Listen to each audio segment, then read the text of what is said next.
우리는 이사야 6장 1절에서 13절을 통해서 누구를 보내며 누가 갈꼬? 라는 제목으로 말씀의 은혜를 나누겠습니다. 여러분, 만약 여러분이 하나님을 두 눈으로 만나 배운다면 어떤 느낌이 들 것 같습니까? 저도 한번 생각해 봤거든요. 제가 하나님을 만나 배우면 어떨까 한번 생각을 해봤더니 처음에는 너무 놀래가지고 내정지가 올 것 같아요. 그래가지고 뭐 꼼짝을 못하고 그 자리에 얼어붙어가지고 한참을 그래 있다가 정신이 들면 그제서야 그때는 제가 팍 떠오르지 않을까. 그래서 하나님 앞에 부끄럽고 죄송스러워가지고 사죄를 하고 용서를 구하고 그렇게 두려워 떨다가 또 우리 구주 예수 그리스도의 그 은혜가 또 기억이 나서 그럼에도 불구하고 내가 구원을 받았구나, 내가 그래도 하나님 만나 배울 수 있겠구나, 그렇게 두렵고 떨리는 마음으로 다시 우리 주 예수 그리스도의 그 은혜로 인하여서 감격하여서 또 감사하다가 그러다가 하나님 앞에 찬송으로 영광을 돌려드리지는 않을까, 그런 생각들을 한번 해보게 되었습니다. 그러니까 우리 하나님을 직접 딱 만나 배우게 된다면 한마디로 그 감정을 표현하기가 어려운 것 같아요. 여러 가지 감정, 놀람의 감정, 두려움의 감정, 또 감사의 감정, 또 기쁨의 감정, 이런 것들이 그냥 뒤엉켜가지고 그냥 눈물이 막 터져나지 않을까, 그런 생각들을 한번 해보게 됩니다. 여러분들은 어떻습니까? 여러분들은 하나님을 두 눈으로 한번 만나 배우면 어떨 것 같습니까? 오늘 이 본문을 읽어보시면 바로 이사야 선지자가 하나님을 만나 배우는 장면이 기록되어 있습니다. 그렇다면 오늘 이사야 선지자가 만난 거룩하신 하나님은 어떤 분일 것 같습니까? 첫 번째로 모든 만물을 다스리시는 분이십니다. 한번 따라해볼까요? 모든 만물을 다스리시는 분이십니다. 우리 하나님은 모든 만물을 다스리시는 만왕의 왕이신 줄로 믿습니다. 1절에서 4절 같이 한번 읽어보겠습니다. 우시야 왕이 죽던 해에 내가 본즉 주께서 높이 들린 보좌에 앉으셨는데 그 옷자락은 성전에 가득하였고 스랍들이 모시고 섰는데 각기 6날개가 있어 그 둘로는 자기의 얼굴을 가리었고 그 둘로는 자기의 발을 가리었고 그 둘로는 날며 서로 불러 이르되 거룩하다 거룩하다 거룩하다 만군의 여호와여 그의 영광이 온 땅에 충만하도다 하더라. 이같이 화답하는 자의 소리로 말미암아 문지방의 터가 요동하며 성전에 연기가 충만한지라. 아멘. 1절에 보면 이사야 선지자가 우리 하나님을 만나 배우는 때가 기록되어 있는데 바로 우시야 왕이 죽던 해다라고 밝히고 있습니다. 우시야 왕은 유다의 제10대 왕으로서 여호와 보시기에 옳은 일을 많이 한 사람입니다. 특히 그는 블레셋 사람, 아라비아 사람, 암몬 사람, 마온 사람과 대항하여 용감히 싸웠던 인물이었고요. 주요 도시의 성벽인 갓, 야브네 그리고 아스도성을 멸망시키고 주중에 연안을 따라서 도시를 세우기도 했고요. 군사 여지로 엘롯을 재건축하는 등 군대를 최신 무기로 준비시켰던, 그러니까 이 유다 나라를 다윗 왕과 솔로몬 왕에 이어서 황금기를 이끌어 나갔던 강대국으로 만들었던 인물, 그 왕이 바로 이 우시야 왕입니다. 대단한 왕이지 않습니까? 그러다 보니 이 우시야 왕, 이 강력한 왕, 유다 나라를 황금기로 이끌었던 이 위대한 왕이 죽어버린 거예요. 희망이 꺼졌다 그 말입니다. 그래서 온 국민과 유다 백성들과 이 이사야 선지자가 얼마나 절망했겠습니까? 이 유다 나라는요, 지리적으로 보시면 우리나라하고 굉장히 비슷하거든요. 우리나라도 어떻습니까? 강대국에게 둘러싸여져 있잖아요. 마찬가지로 유다 나라도 위쪽과 아래쪽에 메소포타미아를 지배하는 아수르나 아니면 바벨론이나 후에 바벨론이 일어나고요. 또 아래쪽에는 전통적 강자였던 그러한 이 이집트가 그렇게 존재하고 있었습니다. 그러니까 항상 전쟁이 끊이지 않는, 항상 그 침탈이 끊이지 않는 그런 나라거든요. 그럴 때 우시아 왕과 같은 강력한 왕이 나타나가지고 그렇게 군사를 재정비하고 나라를 정벌 하면서 나아가니까 얼마나 좋았겠어요. 근데 그 왕이 죽어버렸다 그 말입니다. 그러니 절망과 비통함이 가득 차 있는 그런 때에 이 이사야 선지자도 그런 답답한 마음, 그런 절망적인 마음을 가지고 하나님의 성전에 나아가 기도하였던 것입니다. 그런데 그렇게 기도할 때에 지금 누가 나타나신 것입니까?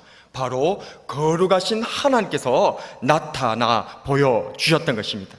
우리 하나님은 어떤 분이셨습니까? 그의 눈에 비친 우리 하나님은 높이 들린 보좌에 앉으신 옷자락이 성전에 가득하시고 스랍 천사들이 모셨었는데 연신 고백하기를 거룩하다 거룩하다 거룩하다 만군의 여호와여 그의 영광이 온 땅에 충만하도다 라고 찬양하고 있는 그 만군의 여호와 거룩하신 하나님을 만나 배우게 되었던 것입니다.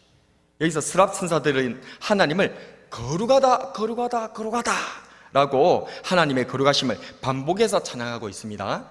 이사야서에서 하나님을 자주 이스라엘의 거룩하신 분이시다 라고 부르는데요, 무려 이사야서에만 26번이나 하나님을 거룩하신 분이다 라고 소개를 하고 있습니다. 그렇다면 하나님께서 보좌에 앉으신 거룩한 왕이시다 라는 이 말의 뜻이 대체 무엇일까요? 대체 이사야 선지자는 하나님을 거룩하신 분으로 그렇게 무려 26번이나 소개를 하고 있는데, 그리고 이 스랍 천사들이 하나님을 거룩하다 거룩하다 거룩하다 반복해서 계속해서 강조하면서 소개를 하고 계시는데, 이 하나님께서 거룩하시다라고 하는 이 말이, 이 이사야가 우리들에게 얘기해 주는 이 하나님이 어떤 분이시다라는 것일까요? 그것은 바로 온 만물에 대해 하나님께서 왕이시다 그 뜻입니다. 뭐라고요? 온 만물, 우주 만물에 대해서 누가 왕이시다? 하나님께서 유일한 왕이시다, 그는 뜻을 내포하고 있습니다. 죽은 우상이나 죽을 수밖에 없는 인생이나 사랑과는 구별되는 영원히 살아계신 참신, 그분이 바로 거룩하신 하나님이신 줄로 믿습니다. 사람들은 위대한 다윗왕이나 솔로몬, 아니면 걸출한 이 우시아 왕이 유다를 황금기로 이끌어내었다라고 생각하지 하고, 이런 지도자가 없거나 죽어버리면 나라가 망하고 인생이 끝나는 것처럼 절망하곤 하지만, 죽은 우상이나 죽을 수밖에 없는 인생이 유다의 왕이 아니라 온 우주와 만물의 주관자이신 영원히 살아계신 거룩하신 하나님께서 우리의 왕이시란 사실을 믿으시기를 바랍니다. 거룩하신 하나님께서는 모든 만물의 왕이십니다. 높은 보좌에 앉으셔서 성전을 가득 채우시고 온 땅을 다스리시는 영원하신 왕이 우리가 믿는 우리 아버지, 우리의 왕이신 줄로 믿으시면 아멘 하시기 바랍니다. 거룩하신 하나님은 어떤 분이십니까? 두 번째로, 거룩하게 하시고 거룩을 원하시는 분이십니다. 다시 한번 따라해 볼까요? 거룩하게 하시고 거룩을 원하시는 분이십니다. 우리 하나님은 그런 분이시다 그 말입니다. 우리를 거룩하게 하시고 또한 우리에게 거룩을 요구하시는 분이십니다. 5절에서 7절을 같이 읽어보겠습니다. 시작. 그때에 내가 말하되 화로다 나여 망하게 되었도다. 나는 입술이 부정한 사람이요 나는 입술이 부정한 백성 중에 거주하면서 만군의 여호와이신 왕을 베었음이로다 하였더라. 때에 그 스랍 중에 하나가 부젓가락으로 제단에서 짚은 바 핀 숯을 손에 가지고 내게로 날아와서 그것을 내 입술에 대며 이르되 보라, 이것이 내 입에 닿았으니 내 악이 제하여졌고 내 죄가 사하여졌느니라 하더라. 아멘. 이사야 선지자가 거룩하신 왕 하나님을 만나 뵈었을 때 그는 기쁨으로 환호성을 지르지 않았습니다. 도리어 화로다 나여 망하게 되었도다, 정반대적인, 우리는 일반적으로 하나님을 만나 배우면 얼마나 기쁘고 즐겁고 너무 대단하다 그렇게 깜짝 놀라면서 환영할 것 아니겠습니까? 그런데 이사야 선지자는 하나님을 만나 배웠고 거룩하신 하나님 앞에 서니까 기쁨의 한호성은커녕 도리어 정반대로 자신이 망하게 되었다고, 나는 죽게 되었다라고 그렇게 고백하였던 것입니다.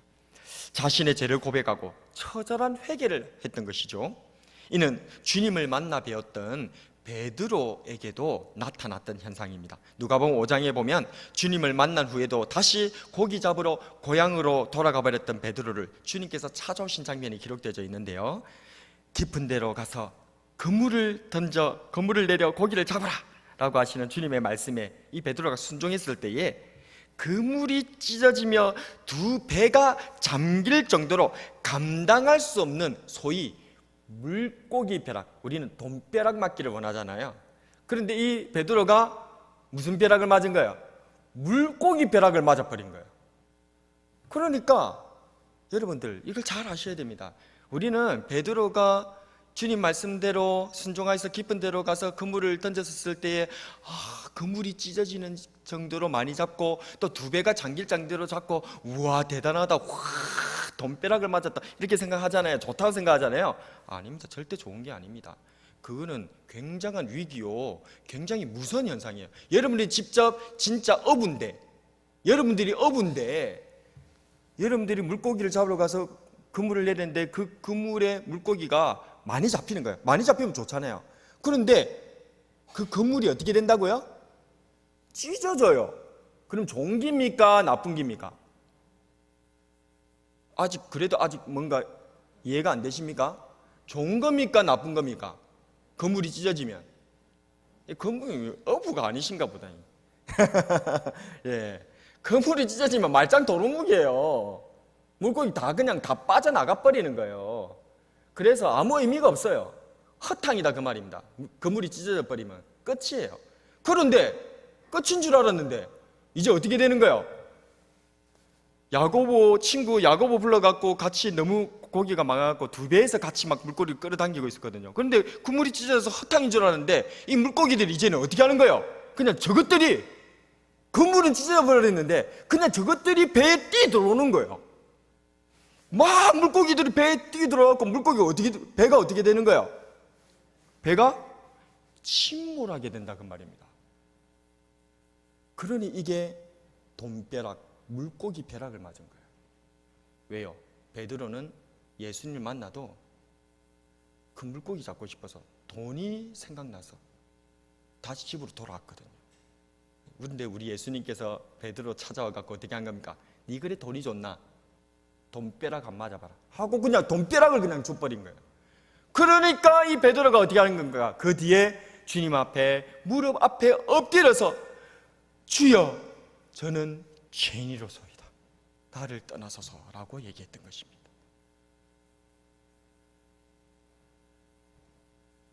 베드로는 기쁨과 감격으로 주님을 만나 배운 것이 아닙니다. 도리어 두려움과 그 경외하심 앞에서 그냥 자연적으로 무릎이 꿇어지면서 자기가 죄인이라는 사실을 깨닫게 된 것입니다. 얼마나 나는 속물인가, 예수님을 따라가면서 나는 얼마나 죄인인가, 돈이 좋아서 이렇게 돈 따라 나가버렸던, 예수를 버리고 그렇게 나가버렸던 나에게 우리 예수님께서 찾아오셨을 때 이 위대하신 예수님의 정체를 조금 맛보았을 때 그 앞에서 그냥 그는 엎드려져 버리고 회개하며 처절하게 주님 앞에 나아갔던 것입니다. 우리도 거룩하신 하나님을 만나 배웠게 되면 이처럼 회개하게 되는 줄로 믿으시기를 바랍니다. 이사야 선지자도 베드로 사도도 인격적으로 주님을 만나 배웠을 때에 진실된 회개가 나왔던 것이죠. 거룩하신 하나님을 만나 뵙게 된 이사야 선지자는 단시간에 회개하였고 그때 천사 중 하나가 제단에서 핀 숯을 가져다가 그의 입술에 댑니다. 그 후 이사야 선지자는 죄사함을 받고는 거룩함을 회복하게 되었습니다. 이처럼 거룩하신 하나님께서는 주의 백성들을 거룩하게 하십니다. 과거 이사야 선지자에게 제단에 핀 숯으로 그를 거룩하게 만드셨던 하나님께서 오늘날에는 우리들에게 우리 구주 예수 그리스도 풀무불에 단련한 빛난 주석 같으신 우리 예수님으로 인하여서 저와 여러분들이 거룩하게 정결하게 바뀌어지게 되는 줄로 믿습니다. 우리를 거룩히 하신 하나님께서는 또한 우리들에게 거룩을 요구하십니다. 특히 구약성경 레위기에는 이 점이 강조되었던 것을 우리는 기억할 수 있어야 할 것입니다. 내가 거룩하니 너희도 거룩할지어다.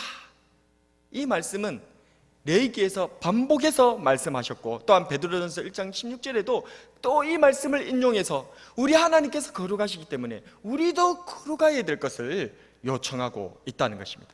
왜 우리 하나님께서는 이처럼 우리 주의 백성들에게, 하나님의 귀한 아들과 딸들인 저와 여러분들에게 거룩을 요구하고 계시는 것일까요? 그것은 하나님께서 거룩하시기 때문에 거룩하신 하나님을 만나 배웠고, 거룩하신 하나님과 교제하기 위해서는 우리도 거룩해야만 하나님을 만나 배울 수 있기 때문이었던 것입니다. 하나님께서는 우리와 교제하기를 원하십니다. 고린도전서 1장 9절에 보면 너희를 불러 그의 아들 예수 그리스도로 우리 주와 더불어 교제하게 하시는 하나님은 미쁘시도다. 하나님께서 거룩하시기에 거룩하신 하나님과 교제하려면 우리 구주 예수님의 십자가 안에서 저와 여러분도 거룩해져야 되는 줄로 믿습니다. 이러한 거룩한 길은 그저 우리를 힘들게 하고 어렵게 하고 불편하게 하는 그런 길이 아닙니다. 도리어 우리를 살게 하는 생명이요 축복의 길인 줄로 믿습니다. 이를 이사야 35장 8절과 10절에서는 이렇게 표현하고 있습니다. 거기 대로가 있어 그 길을 거룩한 길이라 이끄는 바 되리니 깨끗이 못한 자는 지나지 못하겠고 오직 구속함을 입은 자들을 위하여 있게 될 것이라. 우매한 행위는 그 길로 다니지 못할 것이며 여호와의 속량함을 받은 자들이 돌아오되 노래하며 시온에 이르러 그들의 머리 위에 영영한 희락을 띠고 기쁨과 즐거움을 얻으리니 슬픔과 탄식이 사라지리로다. 아멘. 거룩한 하나님께 거룩함을 입어 거룩한 길로 들어서게 된 사람들의 복은 무엇입니까? 첫 번째로 깨끗하게 되고, 따라갈까요? 깨끗하게 되고, 두 번째로 회복해 되며, 세 번째로 영영한 희락과 기쁨과 즐거움으로, 따라합니다, 노래하게 될 줄로 믿습니다. 아멘. 이렇게 우리 하나님, 거룩하신 하나님 안에서 거룩한 길로 가는 것은 그냥 우리에게 어렵고 힘든 길, 우리를 아프게 하고 힘들게 하려고 하나님께서 요청하시는 것이 아니다, 그런 말입니다. 생명을 주시고 복을 주시고 또한 우리들이 살아갈 수 있도록 하는 놀란 은혜가 이 거룩한 길에 있는 줄로 믿으시기를 바랍니다. 우리를 거룩으로 초청하시는 하나님 앞에서 회개로, 말씀과 기도로 거룩한 길을 걸어가시는 저와 여러분이 되길 바랍니다. 거룩하신 하나님은 어떤 분이십니까? 마지막으로 사명자로 세우셔서 동력자로 부르시는 분이십니다. 한 번 더 마지막으로 한번 따라해 보겠습니다. 사명자로 세우셔서 동력자로 부르시는 분이십니다. 거룩하신 하나님께서는요, 우리를 뭘로 부르신다고요? 사명자로 부르시면서 이 사명을 주실 뿐만 아니라 또 우리를 어떤 자로 부르신다고요? 하나님의 그 위대한 일에 동력자로 불러주시는 분이시다, 그 말입니다. 8절에서 9절 같이 읽어보겠습니다. 시작. 내가 또 주의 목소리를 들으니 주께서 이르시되 내가 누구를 보내며 누가 우리를 위하여 갈꼬. 그때 내가 이르되 내가 여기 있나이다, 나를 보내소서 하였더니 여호와께서 이르시되 가서 이 백성에게 이르기를 너희가 듣기는 들어도 깨닫지 못할 것이요 보기는 보아도 알지 못하리라 하여. 아멘. 우리는 하나님을 만나 배우는 것을 종종 오해하곤 합니다. 마치 램프의 요정 진이 아시죠? 슥싹슥싹 문지르면 뿅 하고 나타나가지고 주인님 무엇을 도와드릴까요? 어떤 소원을 이루어줄까요? 뭐 이런 거 있지 않습니까? 그런 것처럼 우리 하나님을 만나 배우면 그냥 내 소원이 뚝딱 이루어지는 램프의 요정 진이 부리는 것처럼 그렇게 오해하는 경우가 종종 있다는 것입니다. 그런데 우리 하나님을 만나 배웠던 이 이사야 선지자 보십시오. 제단에서 핀 숯으로 거룩하게 되어 하나님의 음성을 들었을 때에 그에게 들려온 하나님의 말씀은 어떤 내용이었습니까? 그것은 바로 내가 누구를 보내며 누가 우리를 위하여 갈꼬, 내가 누구를 보내며 누가 우리를 위하여 갈꼬. 그 전까지 거룩하신 하나님을 알지 못한 채 그냥 죄 가운데 빠져서 살아갔던 인생이었던 이사야 선지자는 이런 하나님의 음성을 듣지 못했어요. 그런데 제단에 핀 숯으로 인하여서 정결케 되어지고 죄가 사함을 받고 하나님처럼 거룩하게 되어졌을 때에 그때서야 귀가 열려지고 마음이 열려져서 하나님을 만나 뵙게 됐을 때에 그 하나님께서 하시는 음성은 바로 탄식이었던 것입니다. 하나님은 탄식하고 계셨던 것입니다. 내가 누구를 보내며 누가 우리를 위하여 갈꼬. 그렇습니다. 우리 하나님께서는 탄식하고 계셨습니다. 죽어가는 하나님의 백성, 하나님의 아들, 딸들을 보면서 하나님을 대신해서, 아버지를 대신하여서 저 아들과 딸 죽어가는 저들을 구원할 그 한 사람의 예배자를 찾고 계셨다는 것입니다. 이러한 하나님 아버지의 마음은 우리 구주 예수님의 마음이시기도 하십니다. 마태복음 9장 36절에서 38절에 보면 무리를 보시고 불쌍히 여기시니 이는 그들이 목자 없는 양과 같이 고생하며 기진함이라. 이에 제자들에게 이르시되 추수할 것은 많되 일꾼이 적으니 그러므로 추수하는 주인에게 청하여 추수할 일꾼을 보내어 주소서 하라 하시니라. 아멘. 우리 아버지 하나님의 마음도, 우리 구주 예수 그리스도의 마음도 이런 죽어가는 저 영혼들을 향한 안타까워하는 마음, 불쌍히 여기는 마음, 그래서 탄식하는 그런 신음으로 내가 누구를 보내며 누가 대체 우리를 위하여 갈꼬 라고 하시는 음성이라는 것입니다. 주님께서는 이처럼 한 사람의 예배자를 찾고 계십니다. 주님께서 찾으시는 한 사람의 예배자가 저와 여러분이 되기를 축복합니다. 또한 우리 예배자를 통해서 주님께서는 또 다른 예배자를 세우시기를 원하시는 것입니다. 우리를 통해 또 다른 예배자를 세우시기를 원하시는 주님 앞에서 우리 모두도 이 이사야 선지자와 같이 고백할 수 있었으면 정말 좋겠습니다. 오늘 시간 이사야 선지자와 같이 8절 말씀, 그 뒤에 나오죠. 이사야 선지자가 얘기했던 내가 누구를 보내면 누가 우리를 위하여 갈꼬 하시는 탄식하시는 하나님 앞에 대답했던 내가 여기 있나이다. 그 부분 내가 이사야 선지자입니다. 제가 우리 하나님의 음성을 들었습니다. 탄식하시는 하나님의 그 마음을 들었습니다.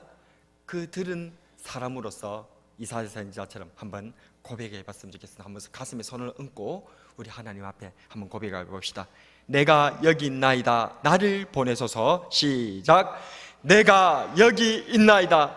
나를 보내소서. 한 번만 더 정말 진심을 담아서 해볼까요? 시작. 내가 여기 있나이다. 나를 보내소서. 아멘.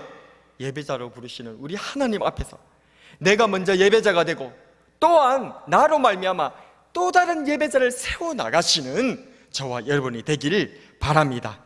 하나님께 예배자를 세우는 이 사명, 복음 전파, 제자 삼기의 이 사명은 영광스러우면서도 또한 부담스러운 것이 사실입니다.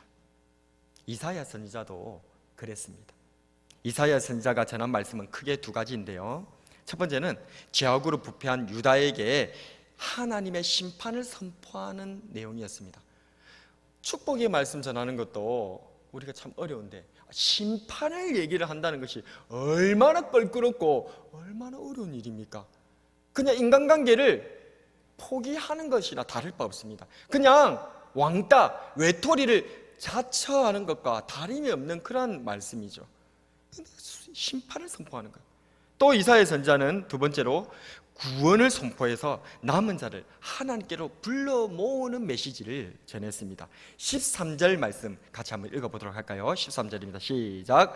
그 중에 10분의 1이 아직 남아 있을지라도 이것도 황폐하게 될 것이나 밤나무, 상수리 나무가 뱀을 당하여도 그 그루터기는 남아 있는 것 같이 거룩한 씨가 이 땅에 그루터기니라 하시더라. 아멘. 비록 하나님의 심판으로 인해서 우리들의 이 인생들의 죄로 인해서 10분의 1도 채 남지 않았다 할지라도 마치 베어버린 나무 밑둥, 조금 남은 그 그루터기 같이 남아있다 할지라도 복음을 듣고 돌아오는 사람들은 하나님의 생명을 담은 거룩한 씨가 되어 그들로 말미암아 이 땅에 다시 하나님의 생명이 전파되게 될 줄로 믿으시기를 바랍니다. 이를 요한복음 12장 24절에서 우리 예수님께서는 이렇게 표현하셨습니다. 한 알의 밀이 땅에 떨어져 죽지 않으면 한 알 그대로 있고 죽으면 많은 열매를 맺느니라. 아멘. 우리 주님의 말씀 같이 한번 읽어볼까요? 자, 방금 읽었던 요한복음 12장 24절입니다. 제가 한번 읽어드릴게요. 하늘의 밀이 땅에 떨어져 죽지 아니하면, 같이 읽습니다. 시작. 하늘의 밀이 땅에 떨어져 죽지 아니하면 한 알 그대로 있고 죽으면 많은 열매를 맺느니라. 아멘.